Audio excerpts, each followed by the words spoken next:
Bismillahirrahmanirrahim. Wathani utai kang kaping pindho iku ngalatari niati ing ngatasi wong kang tinggal niat lailan ing dalam wektu bengi fil fardhi ing dalam puasa fardu.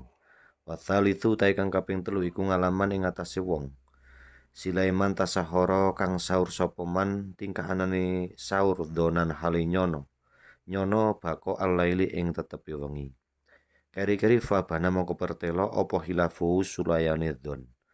Waro bingu tae kang kaping papat iku ngalaman tetep ing atase wong Sulaiman aftara kang buka sapa man tingkahanane buka donan hale nyono al ghuruba ing surup.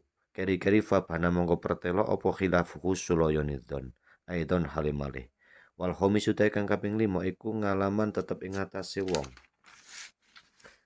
Sulaiman bana kang pertelo lahu kaduwe man apa yaumu salati Sa'bana dina 30 wulan Sa'ban. Anahu ing setuhune yaum iku min Ramadana saking wulan Ramadan.